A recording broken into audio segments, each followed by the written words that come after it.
ඔන්න ඉතින් යාළුවනේ වෙනදා වගේම අදත් ඔයාලා හැමෝම මගේ නිව්යෝක් කිචන් එකට හරිම ආදරයෙන් පිළිගන්නවා. අද අපි රසම රස අතුරුපසක් හදමු. මේක ඉතින් හරියටම වටලප්පම් පුඩින් එකක් වගේ පෙනුනට ඇත්තටම මේක වටලප්පම් පුඩින් එකක් නෙමෙයි. වටලප්පම් වගේම ගොඩක් රස මේ පුඩින් එකට කියන්නේ බටර් ස්කොච් පුඩින් කියලා. බලන්නකෝ වටලප්පමක වගේම තියෙන සිදුරු ගොඩ. ඒ වගේම මේ බටර් ස්කොච් පුඩින් එකත් වටලප්පම් වගේම කටේ දිය වෙන හරිම සොෆ්ට් පුඩින් එකක්. එහෙනම් අපි ඉක්මනින්ම බලමු කොහොමද මේ පැණි බේරෙන රස පිරුණු මේ බටර් ස්කොච් පුඩින් එක හදාගන්නේ කියලා. ඉතින් අපිට මේ පුඩින් එක හදන්න ගොඩක් අමුද්‍රව්‍ය ඕන වෙන්නේ නැහැ. ඒ වගේම හදන්නත් හරිම ලේසියි. අපිට මේ වගේ පොඩි කිරිටින් එකක් ඕන. මේක ග්‍රෑම් 400ක් බර කිරිටින් එකක්. තව වැනිලා තේ හැදි දෙකක්, ෆ්‍රෙෂ් මිල්ක් ටිකක්, සීනි ග්‍රෑම් 100ක්, බටර් ග්‍රෑම් 60ක්, කරදමුංගු ඇට 3ක්, තව ලුණු කුඩු ඉතාම ස්වල්පයක්. ඒ වගේම අපිට තව බිත්තර 4කුත් ඕන වෙනවා. ඉතින් මේවා තමයි අපිට මේ පුඩින් එක හදාගන්න ඕන කරන දේවල්. තව මේ පුඩින් එක හදාගන්න අපිට මේ විදිහේ ඔයාලා කැමති හැඩයක භාජනයකුත් ඕන කරනවා. මුලින්ම අපි සීනි ටික කැරමල් වෙන්න ලිපේ ඉතාම අඩු ගින්දරේ තියාගමු. දැන් මේ සීනි ටික කැරමල් වෙනකන් අපි අපිට ඕන කරන කිරි ටික ලෑස්ති කරලා තියාගමු. කිරි ටින් එකේ තියෙන කිරි ටික මේ විදිහට ලිපේ තියන්න පුළුවන් පිරිසිදු භාජනයකට මේ ටින් කිරි ටික දාගන්න ඕනේ. අපි ටින් එකේ තියෙන ටින් කිරි ටික දාගත්තට පස්සේ ඒ ටින් එකටම ටින් එක පිරෙන්නම ෆ්‍රෙෂ් මිල්ක් දාගෙන ඒ ටිකත් මේ භාජනයටම දාගන්නවා. තව අපි මේ ටින් එකෙන් භාගයක් වෙන්න වතුර දාගෙන ඒ ටිකත් මේ කිරි එකටම දාගන්නවා.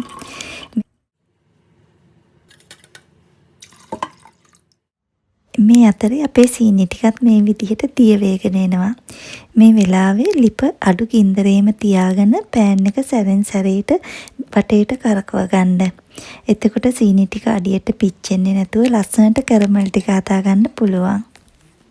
මේ කැරමල් ටික හැදෙනකන් අපි හදාගත්ත කිරි ටික උණු කරගමු.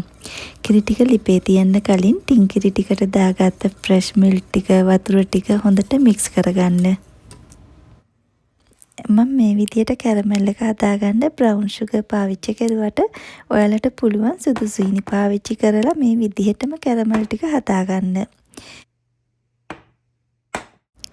දැන් අපි මේ කිරි ටිකත් ලිපේ තියාගෙන හැඳි ගගා හොඳට උණු වෙනකන් උණු කරගන්න ඕනේ.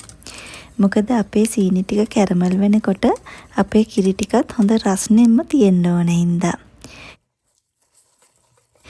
සීනි ටික දිය වෙලා මේ විදියට හොඳ කැරමල් පාටට ආපුවාම ලිප නිමලා බටර් ටික දාගෙන බටර් ටික දිය වෙනකම්ම හැඳි ගන්න. මේ වෙලාවේ ඔයාලගේ බටර් ටික කාමර උෂ්ණත්වයේ තියෙනවා නම් ගොඩක් හොඳයි. නැත්තම් සීනි ටිකක් ගල් ගැහෙන්න බලනවා. ඒත් ඒක ලොකු ප්‍රශ්නයක් නෙමේ. අපේ කිරි ටික රස්නෙම්ම දාගත්තම ආයෙමත් කැරමල් ටික දිය වෙන හින්දා.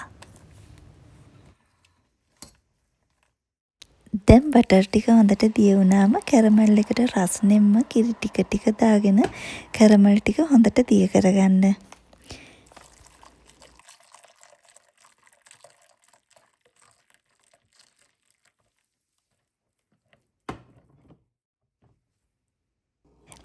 දැන් කැරමල් ටික ඔක්කොම දිය වෙලා තියෙන්නේ. දැන් මම මේ ටික කිරි තියෙන භාජනයටම දාගෙන ඒ කිරි ටිකත් එක්ක හොඳට මික්ස් කරගෙන වෙදින් භාජනයකට දාලා තියාගන්නවා. ඉක්මනටම මේ කිරි ටික නිමා ගන්න ඕනේ හින්දා. අපි හදාගත්ත මේ කිරි එක නිමෙනකන් අපිට පුළුවන් මේ බටර් ස්කොච් පුඩිමට අවශ්‍ය ඉතුරු දේවල් ටික ලෑස්ති කරගන්න. මුලින්ම මම කරදමුංගු ඇට 3 පොත් අයින් කරගෙන හොඳට කුඩු කරලා තියාගන්නවා. දැන් අපිට පුළුවන් මේ බිත්තර 4ත් හොඳට බීට් කරලා තියාගන්න. අපිට ඉලෙක්ට්‍රික් බීටරයක් ඕන වෙන්නේ නැහැ මේ ටික බීට් කරගන්න. විස්ක් එකක් පාවිච්චි කරලත් මේ විදිහටම මේ බිත්තර ටික බීට් කරගන්න පුළුවන්. දැන් අපි මේ පුඩින් එක ස්ටීම් කරගන්න භාජනෙත් මේ විදිහට හොඳට බටර් ටිකක් ගාගෙන තියාගන්න ඕනේ.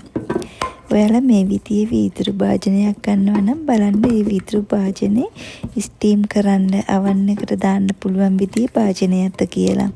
නැත්තම් රස්නෙට පුපුරන්න පුළුවන්. මේ වෙලාවේ මං හදලා නිවෙන්න තියාගත්ත කිරි ටික හොඳට නිමිලා තියෙන්නේ. දැන් මේ බීට් කරගත්ත බිත්තර ටිකත් මේ කිරියකටම දාගෙන ලුණු කුඩු ටික කුඩු කරගත්ත එනසල් ටික තව වැනිලා තේ හැඳි දෙකකුත් දාගෙන බිත්තර ටික කිරිත් එක්ක මික්ස් වෙනකන් හොඳට කලවම් කරගන්න ඕනේ. දැන් ඉතින් මේ කිරි ටිකයි බිත්තර ටිකයි හොඳට මික්ස් වෙලා තියෙන්නේ. අපි මේ ටික දැන් මේ විදිහට පෙරාගෙන ඕන ස්ටීම් කරන භාජනයට දාගන්න.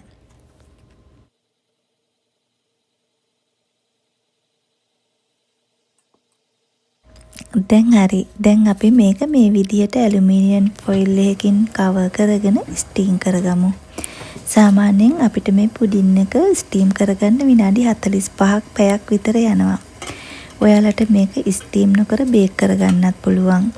බේක් කරගන්නවා නම් මේ පුඩින් එක මේ විදිහට ට්‍රේ එකක තියාගෙන ට්‍රේ එකට උණු වතුර අඟලක විතර උසට එන විදිහට දාගෙන ෆැරන්හයිට් අංශක 350 උෂ්ණත්වයේ ප්‍රීහීට් කරගත් oven එකක විනාඩි 45ක් පැයක් විතර යනකම් බේක් කරගන්න. විනාඩි 45ක් විතර ගියාම මේ විදිහට පොඩි කූරකින් එනලා බලන්න පුඩින් එක බේක් වෙලාද කියලා. මේ විදිහට ටූත්පික් එකේ මොකවත් ගෑවෙන්නේ නැතුව ටූත්පික් එක මේ විදිහට ක්ලීන් එකට තියෙනවා නම් අපේ පුඩින් එක හොඳට ස්ටීම් වෙලා තියෙන්නේ. අපිට ස්ටීම් එකෙන් එළියට අරගෙන හොඳට නිවෙනකන් තියාගෙන නිවුණට පස්සේ ෆ්‍රිජ් එකේ පැය 2-3ක් විතර තියලා කැමට ගන්න පුළුවන්.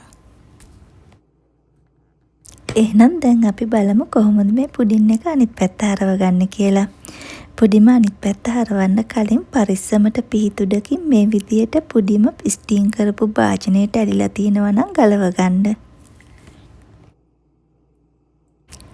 දැන් ඔයාලා මේ පුඩින් එක සර්ව් කරන ඩිෂ් එක මේ විදියට පුඩින් එක උඩින් තියලා අනිත් පැත්ත හරව ගන්න. අනිත් පැත්ත හරවලා විනාඩි කීපයක් ඒ විදිහටම තියලා තියන්න භාජනයේ තියෙන කැරමල් ටික ඔක්කොම මේ පුඩින් එක උඩට වැක්කිරෙනකම්.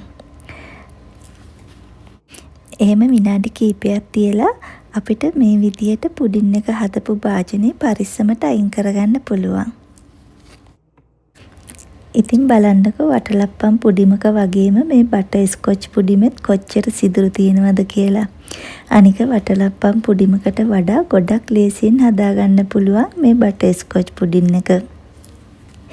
ඉතින් මේ විදියට තමයි අපි හදාගත්ත පැණි බේරෙන බටර් ස්කොච් පුඩින් එක තියෙන්නේ. ඉතින් මං හිතනවා ඔයාලත් නිවාඩු වෙලාවක මේ රසම රස පුඩින් එක හදලා රස බලයි කියලා. ඒ වගේම ඔයාලා හිතනවා නම් මගේ මේ වීඩියෝ එක ප්‍රයෝජනවත් කියලා ඔයාලට පුළුවන් ලයික් කරන්න, කමෙන්ට් කරන්න, ෂෙයා කරන්න. ඒ වගේම මගේ මේ channel එක subscribe කරන්නත් අමතක කරන්න එපා. එහෙනම් ආයිමත් මේ වගේ රසවත් වීඩියෝ එකකින් මුණ ගැහෙනකන් ඔයාලා හැමෝටම සුබම සුබ දවසක්. යාළුවොත් එක්ක ෂෙයා කරන්න.